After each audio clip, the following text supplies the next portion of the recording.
So welcome to this very inspiring session. I'm Rose Bentley, and I'm Chief Client Officer at Propeller Group. And confession to start this session off, I'm not a female founder. I am what you would probably call someone else's succession plan in my career, which is, which has worked okay for me. But huge admiration for the women sitting to my right, all of whom have really filled a space and identified a space where there was none, and not only created something, but actually made it hugely successful and are in the throes of making it more successful still. And that's not an easy feat, particularly for women and for female founders. The stats aren't great when I tell you that less than 15% of female-led businesses were successful in securing external funding in the last year, compared to 61% of male-led businesses. That female founders are 31% less likely to secure funding. And if you are a black female founder, that drops to a completely ridiculous and unacceptable 0.02% if you aggregate that over the last 10 years. So the conversation that we are going to have with three extraordinary women is about how do you forge a path and create a huge success and be an inspiration to everyone in this room, which I'm sure they will be.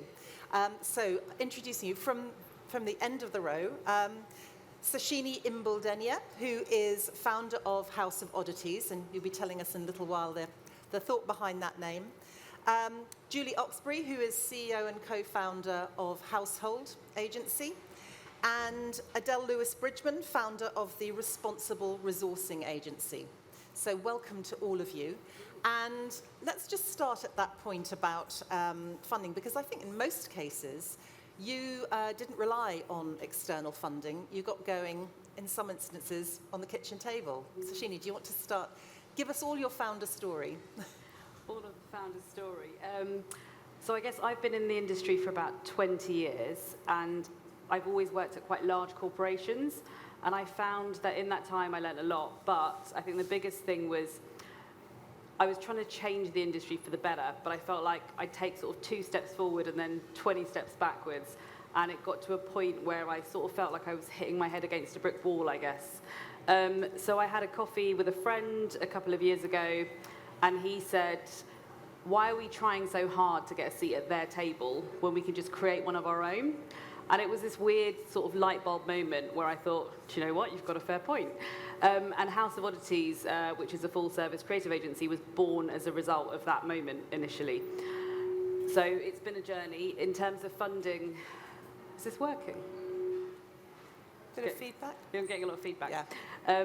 In terms of funding, we didn't have any, so we haven't taken any investment. And we did start from a kitchen table with £200 in the bank. Which was a very scary and stressful experience. But I feel like investment is great, but I think with the right idea, you don't necessarily need it. And touch wood, so far to date, we've been okay, and hopefully we'll stay on that journey. Excellent. And Jules, you and 3 others founded Household. What was that origin story? We did, and actually when you first gave me talked about those stats earlier, I thought, oh no, I'm going to start off really cross, because those stats really annoy me. Yeah, we're all cross. But so we founded Household in 2004, so 21 years ago. And I think it's important to think about the name, which came from the idea that it should be a place where people want to spend time, a household. And it's just like the brands that we wanted to work for, and we create identities and experiences for. And at the time, we were actually 5 female founders. But I genuinely, it sounds crazy now, but I don't think we really ever consciously thought about us being female founders at the time, 20 years ago. It was just that actually it was energizing, it felt right, it was empathetic, and it felt like the right thing. So we obviously naturally coagulated, if that's the right word. And I think on reflection, our name, it really encompassed a recognition of our desire to change the conversation. So think about a household, and actually think about diversity, inclusion, collaboration, and all those things that actually over the years have gone on to serve us really well, because brands are also realizing, I was going to say finally, but they're realizing that actually those things are really important. It's about humanity. And, so we built our agency centered on humanity. We wanted to bring strategy and creative closer together. We wanted to push brands to be more brave. And then along that way, we tackled the gender pay gap, and we redefined really, I do believe, what visionary leadership could look like. So now we're a firm of 32. We've got skills across the broad full service, and we have an office in New York. And we still feel like we're all about humanity. And that's an interesting point about humanity as well, because it's almost like, I remember you saying that it was like we didn't really take the patriarchy into account as it was. We just got together, we set something up. About them. And I think that's the way to do it. And I think, Adele, this idea of mentioning the kind of vision, and for you that there was real purpose driving you. Tell us a bit about that. Definitely. And so the inspiration for what I do now and what I founded essentially came from me and watching a lot of programs growing up and thinking, this is the life that I want to live. I want to be the woman with a Mulberry bag, click-clacking away, going from meeting room to meeting room, and just having like really, really good conversations. And so all of my experience today has culminated in me founding a DE&I focused recruitment, fractional HR and L&D business. Why that's really important, and it's so tied to me as an individual and my purpose, is because I've spent years, absolute years, doing the same for other people.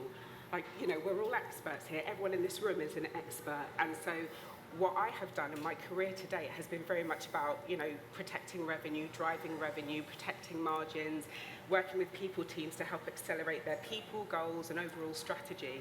And all of that culminated in me having a coffee with someone really, really close to me within my community. And that's one of my key bits of advice. Speak to the person next to you. If you don't know them, introduce yourself. Your community, who you're speaking to, that network, Louise is smiling to me, is really, really, really important. And so doing what I do now, it's that intersection between DE&I, talent, my purpose, but also I'm here to tell you that anyone can do it. Yeah, and I think also you talked a little bit about looking after yourself first as well. It's like that idea when you get onto a plane and they tell you when the oxygen comes down, put your own one on first before you start dealing with anything else. And that's kind of been at the core of what you've wanted to help create, that sense of well-being in yourself and well-being in the organisation. Absolutely, because I think one of the questions is around, us as individuals in our businesses, and I would say Responsible Resourcing Agency is a year and a half old. Me and Responsible Resourcing Agency are one and the same purpose. So self-care, well-being, how I look after myself, which might be, lots of great conversations like this and panel talks, or, getting a good night's rest is so, so important, because you're one and the same people, especially in that early startup stage. No, absolutely. And you were talking about get to know the person next to you, and of course, as we go through life and as we're developing our careers and founding businesses, it's a great filter can be for who are your friends and who are the ones that really support you. So who are your key supporters and what did you get from them on that journey? I'm going to kick off with you, Jules. Okay. Well, we've had some actually wonderful supporters, and it gave us a lot of confidence along the way. So apart from my partners, who obviously, it's so much easier if you have people that you're setting up, that you've set up in business with. I think the bravest thing is to do it on your own. But, it came from everywhere. It came from journalists, it came from our non-exec directors and advisors that we brought on early doors. And still, even though those have changed over the years as our needs have changed, the non-exec director role has been really important. It's great wise counsel for us. And then our peers, so for example, when we first set up, we were in the Biscuit building in Shoreditch, and we were in there. It's like 3:00 in the morning, and we were building our Billy bookcases. Just really setting up. We had taken some expansion space in. It was actually an agency called Poke, and we took some expansion space in their office. And then 3:00 in the morning, along comes the ECD from Poke with a crate of beer. At 3:00 in the morning, we're like, oh my God, this is why we've done this. And then we went on to work with them. We designed their loos for them, and in return, they designed our website. So, honestly, I do believe that, creativity thrives when you open doors for each other. I think that's the key thing, and it can continue. For us, it's continued over 20 years. Some people have come and gone, obviously, but in the main, if you're true to yourself, as you're saying, it was a lovely feeling, actually. Yeah. Yes, that karma. Yeah, karma. And I think, Sachini, you've probably got other stories to tell around the do. surprising cohorts and those that weren't. I think in terms of supporters, I don't know if my answer is probably what anyone is expecting to hear in the female leaders club stage. But the truth is that my biggest champions today have actually been white men. Yes, it's very controversial, I'm aware, but let me explain. So I think because men have owned everything for so long, they come at it from a position of safety. And a lot of really good allies have kind of used that power to help me and lift me up along the way. Don't get me wrong, there have been some incredible women, more so recently, that have also helped me, that are sitting in this room today. Louise, Chloe, Mally, Vanessa. But I just think, white men that have kind of been in this position of safety for a really long time, that are happy to use that power to help other women, is quite a wonderful thing. And I think it's really important. I mean, there's not that many men in this audience today, but I think it's really important to have that. And I think we all sort of understand the concept of the boys' club, and it's been around for so long, and men supporting each other. And I don't think we quite have the women's club yet, but I think we're on the way to getting there, and I think it's really important for us to be able to lift each other up. I think there's been a lot of women throughout my career who have kind of held me back and pushed me down, and it's quite weird because you know, we talk about women empowering other women, and I don't think it happens as often as it should or could. So I think it's really important that we as women do support each other and lift each other up and help each other on these journeys. I think I've been around a long time in the industry, but I think it's certainly changed a lot since I started, and obviously I'm a very proud Wackler, and we all draw a lot of support from each other. And I think it's getting back to that conversation earlier about humans and understanding who really the human allies are, whatever their gender, whatever anything, that they're the ones that will support you. Something interesting someone told me once about mentors is mentors are great, but always take what you need, but treat the rest with a pinch of salt, which I thought was quite an interesting perspective. I don't know, have you had particular people that you like to plug into as mentors? What are you getting from them? Absolutely. So one of my biggest mentors and friends is Colin Gottlieb. He was my chief growth officer in my previous role, and that man mentored me, he coached me, he showed me what it meant to just uplift me and really ambassador me. And considering my role was broad, I mean, at one point I was single-handedly managing global recruitment, so waking up really early in the morning to get the tail end of Australia and New Zealand, and then, you nod so you understand, and then also staying on really late until to kind of, you know, with the US markets waking up. And that guy got me into meetings. He really showed me the value that I'd always seen within myself, but raised it to the fore from a company perspective. So that's really, really important. I always talk about him and shout him out all the time. I'm so glad you mentioned quite a few people, because Chloe Davies always does this to me. Every time she's on the stage, she always shouts me out and she always embarrasses me, so I'm going to do this. So Chloe, absolutely, founder of It Takes a Village Collective, doing transformative things within the industry. Vanessa from Brands and Culture. You've also got Louise, part of your incredible team at Propeller. You've also got Tash, Responsible Resourcing Agency. You've got Evelyn from WeTransfer. Jerry, where is Jerry? Jerry. I shout people out all the time because it's really, really important to me. I'm finally doing something that's aligned to my purpose, and I think as part of that, you really create and attract really cool people. And I think we should also create a female founders club, because there are so many women that are just on that transformation of Gemma from pivot forward, people that are on that journey of creating something for themselves and leaving that legacy. And I think there is a massive market and opportunity to do that.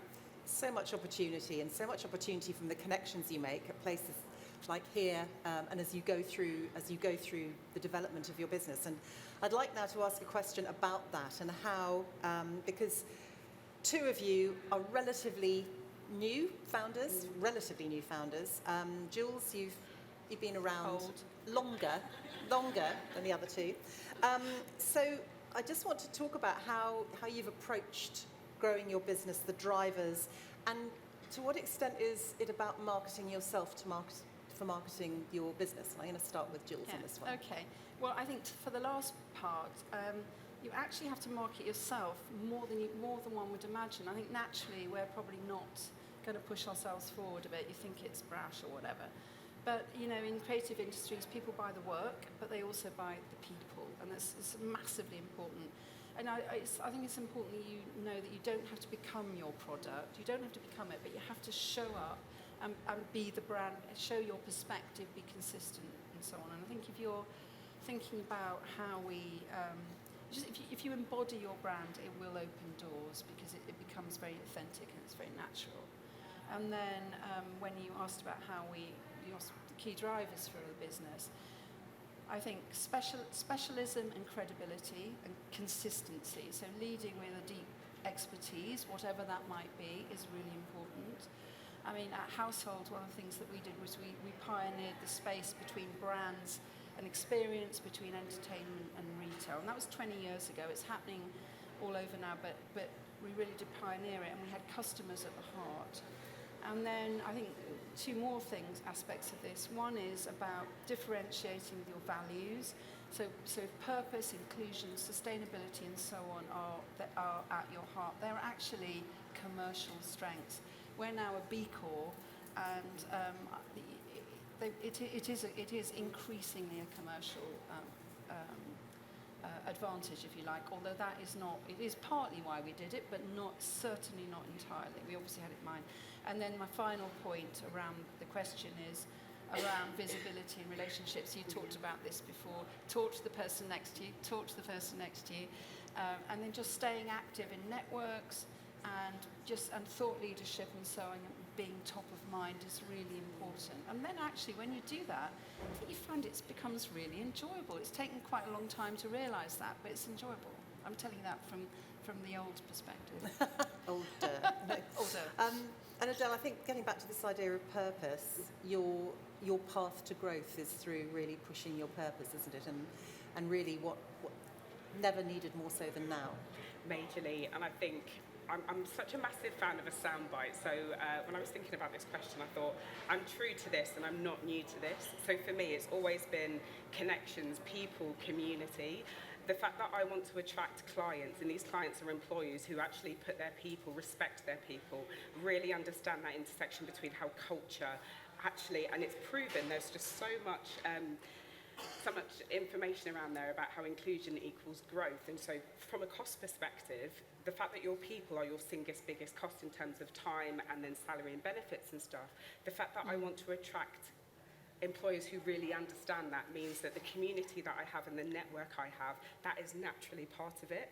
Second, and this always baffles me, I'm actually quite a private person, and so it's funny when people meet me and they're like, oh my God, I love your LinkedIn content. And what they really mean is it's taken me a long time to get comfortable with what I put on LinkedIn. That is only ever one, maybe two posts the max. You probably, in fact, will not get any more than that because the amount of heart and time and thought I put into that is really, really important.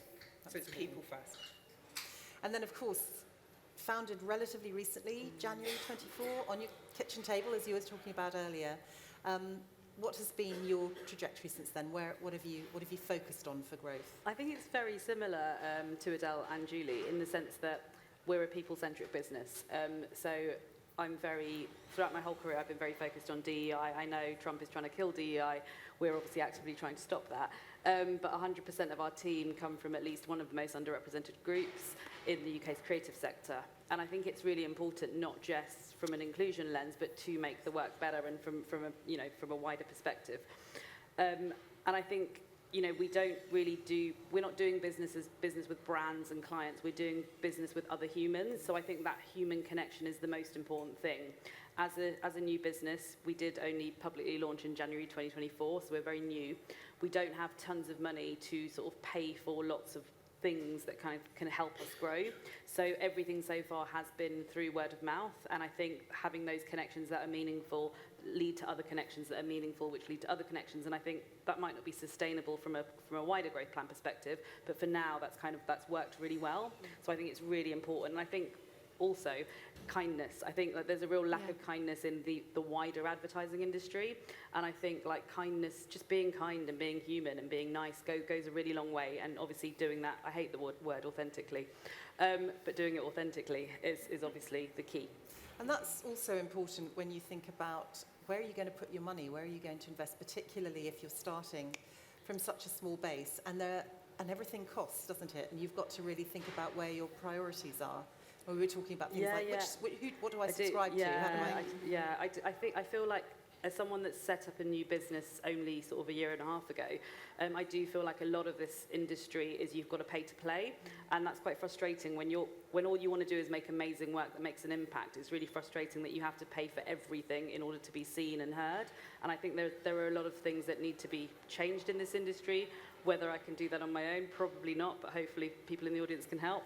But I think there should be a better system where, like, you know, it's really hard, like, for me to compete with the same fee that Adam and Eve pay, let's just say, for an award entry or for whatever it is, right? Because they're a massive organisation compared to us, we're a small startup. So I think I'm basically one of 0.01% of women of colour that own a creative agency. And I don't think that stat will change unless the rules to play change. And at the moment, there's just too many barriers in the way. And I think we need to break down those barriers. So we should also set up a group for that after. Yeah. Second group. And while we're at it, maybe actually a VC. Let's do it. I mean, I talked about the stats at the start, and I know you've been in a very strong position from growing, not needing to get that. But how do you think we change that dynamic? I mean, we know that the stats that 75% of female-led, female-founded businesses will grow faster. What do we think, and just really a question for all of you, what do you think we need to be focusing on? Where do we need to be pushing for that to change? I'll take this one first. And this is why I talk about community and network, because in my previous role, and this is a safe space, right? We can say whatever we want to say. But I found myself in my last role doing a phenomenal job, lots of different accountability, and actually I walked into a meeting with the founder of the business and was told my role was going to drastically change, and that hit me so hard on lots of different fronts, because I think before that I'd always prided myself in just being available at whatever time, almost putting my work in who I was, because I was such a perfectionist in front of everything else. And so being in that situation, the only thing that I had was my community and my network. And that's the reason I was able to found this business, because the fantastic Hannah Mirza, who is founder of Responsible Marketing Advisory, she talked on a panel yesterday.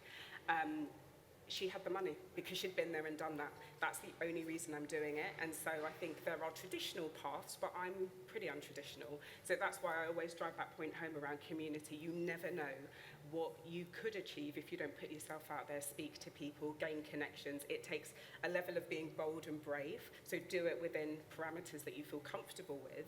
But I'm almost living testament to what could happen if you just maybe go for it. Yeah. Yeah. So it wouldn't be a panel if I didn't want to finish by asking each of you one piece of advice that you'd like to give anyone out here that's thinking about starting a business, in the throes of building their business, advising others on building their business. What's the one piece of advice you'd like to give them? Let's start with you, Sachini. So I would say find your tribe. I think I struggled to feel welcome in this industry for a really long time. And that was until I discovered people who had similar values to me and aligned with my way of thinking. And I think it's always good to just question any sort of advice that reinforces the status quo, just because things are changing and evolving so quickly. And as my creative partner likes to tell me all the time, this industry is full of experts willing to offer their opinions, but opinions are like assholes, and everyone's got one, but a lot of full of shit. So just be mindful. Write that one down. Yeah, with the advice that you're taking. Jules. My advice, I suppose it's very simple. It's just be yourself, find your voice, be consistent with what you say, make a clear plan. Don't follow too many rules, because then it gets strangulating. But make a clear plan so that even if it pivots, you have that strong core. And I think the other thing to say is celebrate wins. I think if you're setting out, you're setting out as an entrepreneur, it becomes very serious. You forget, you're galloping along and you forget that actually there's plenty to celebrate. Celebrate that and move to the next phase. Thank you. Like, Adele. how am I going to follow arsehole? There's always a way of following an arsehole. I know. So my one piece of advice is to feel the fear and do it anyway. Now, the reason I'm saying that, I've not read the book. I'm saying that because literally I feel fear on almost a daily basis. I feel anxiety, excitement, highs, lows, and all sorts. But all of that means growth. So when I say feel the fear and do it anyway, any kind of growth, any kind of change feels uncomfortable unless you're wired that way, and I'm definitely not wired that way. So just go for it. Excellent. A great note to finish on. And I think the power of community, the power of the connections you make, and the support that you give each other are the key takeouts for me from today. So I want to thank my panel for being awesome. Thank you all for coming. And 3 words you all have been waiting to hear: lunch follows now. Thank you.